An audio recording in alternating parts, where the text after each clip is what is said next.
काकीनाडा शहर के एक कस्बे में वसुंधरा नाम की एक मध्यम वर्गीय महिला अपने बेटे के साथ रहती है। उसके अपने बेटे किरण की शादी वंदना से हो जाती है। वसुंधरा अपनी बहू को प्रताड़ित करती रहती है और उसके मजे लेती है। वसुंधरा की यातना के विरोध में कुछ नहीं कर सकती तो वंदना तंग आकर सोचती है, काश कोई शैतान मेरी सास पर हमला कर उसे परेशान करे, तभी उसे भी यातना का दर्द महसूस होगा और मुझे नहीं सताएगी। जब वंदना ये सोच रही होती है, वो एक कमरे से वसुंधरा के चिल्लाने की आवाज सुनती है। वो उत्सुकता से वहाँ जाती है और अंदर झांकती है। कमरे में वो वसुंधरा को नीचे गिरा हुआ पाती है, जैसे कि कोई उसे धक्का दे रहा हो। वसुंधरा उठती है और कमरे से बाहर आने की कोशिश करती है, लेकिन नहीं कर पाती। वंदना कमरे में जाती है और वसुंधरा को बचाने की कोशिश करती है, लेकिन मुमकिन नहीं होता। वसुंधरा का खून बहने लगता है, वो रोने लगती है। कौन हो तुम और मुझे क्यों पीट रही हो इस तरह? तुम मुझे याद नहीं करती सासू माँ? तुम कौन हो जो मुझे सास कह रही हो? मैं लावण्या हूँ। कौन सी लावण्या? अरे मैं लावण्या, तुम्हारे बेटे से शादी करके घर में आई थी। तुम? यस। तुम क्या चाहती हो? तुम्हारे प्राण। लावण्या, जो कुछ होना था हो चुका है। कृपया मेरे बेटे और मुझे कुछ ना करो, इस घर को छोड़ दो। जो होना था हो चुका है सासू माँ। क्या ये मेरी गलती थी कि मैं एक गरीब परिवार से होकर तुम्हारे बेटे से प्यार कर बैठी और शादी कर ली? हाँ सासू माँ। नहीं, मैंने तुम्हारे साथ जो किया वो गलती थी।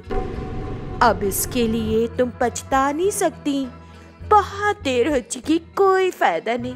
मैं दहेज के पैसे नहीं लाई तो तुमने किरण को मुझ पर शक करने पर भड़काया और मुझे आत्महत्या करने के लिए झोंक दिया। सच, मैंने तुमसे दहेज की उम्मीद की थी और तुम्हें बहुत सताया था। एक इंसान के रूप में तुम्हारा सामना नहीं कर सकी, अब मैं शैतान बनकर तुम्हें परेशान करूंगी। तुम्हारे क्रोध को शांत करने के लिए क्या करूं मैं? यदि तुम अपने प्राण दे सको तो काफी होगा। अगर मेरे बेटे को पता चला तो? अब वो मेरा कुछ नहीं कर सकता। शैतान फिर से मारने लगती है और वसुंधरा रोती है।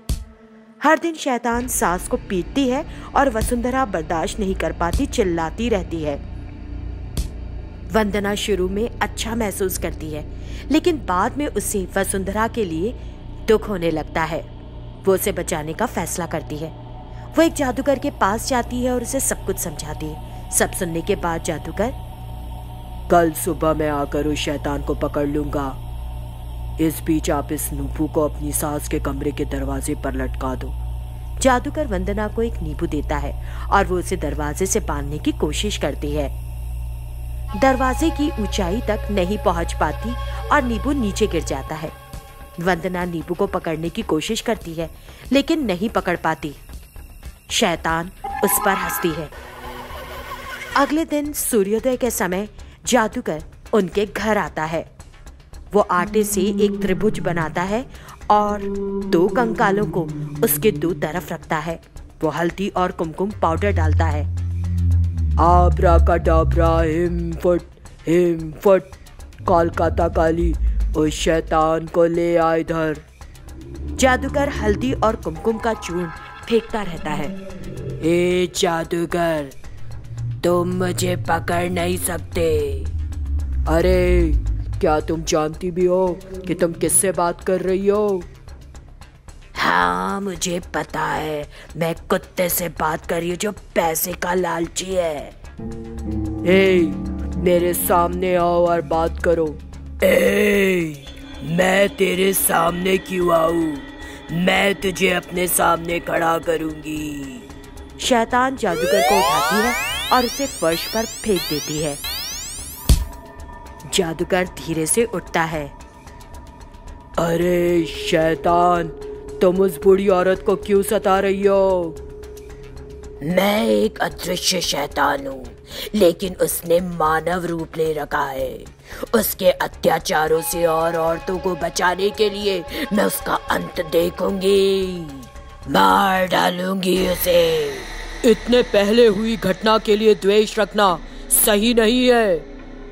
वो एक क्रूर औरत है, उसने मेरा सुनहरा जीवन और प्यार बर्बाद कर दिया। तुम उसे मेरे हवाले कर दो, मैं किसी और को टच नहीं करूंगी। मैंने उन्हें अपना वचन दिया है कि मैं उस बूढ़ी औरत को बचाऊंगा। तो मैंने भी वचन दिया है शैतानों के कुनबे को, उसे मार डालूंगी। क्या तुम शैतानों की भी जाति और धर्म है? हमारे पास तुमसे ज्यादा पूजा और दान क्षमता है। अच्छाई, बुराई और समानताएं हम ही सिखाते हैं। अरे तुम बात बढ़ा रही हो। अभी अभी मैंने फैसला किया कि मुझे उसके साथ तुम्हें भी मारना है। क्या तुम मुझे मारोगी? शैतान को पकड़ने के लिए जादूगर मंत्रों का जाप करता है।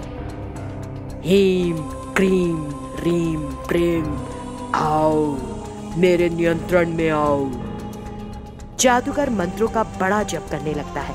बचने के लिए शैतान अपनी पूरी शक्तियों का उपयोग करती है, लेकिन कर नहीं पाती। शैतान चिल्लाती रहती है। जादूगर अपने टोटके को और मजबूत करता है। शैतान जादूगर का सामना नहीं कर पाती और आखिर में उसके नियंत्रण में आ जाती है। शैतान रोती है, मुझे छोड़ दे, मैं उसे परेशान नहीं करूंगी, मुझे छोड़ दे। जादूगर आखिर में शैतान को एक बोतल में कैद कर लेता है और उसे कॉर्क से कसकर बंद कर देता है। अब मैं तुम्हें समुद्र में फेंक दूंगा, तुम यहाँ फिर कभी नहीं आ सकोगी। जादूगर बोतल को समुद्र में फेंक देता है। बोतल समुद्र की तह तक पहुंच जाती है। बोतल का कॉर्क ढीला हो जाता है और बोतल का मुंह खुल जाता है।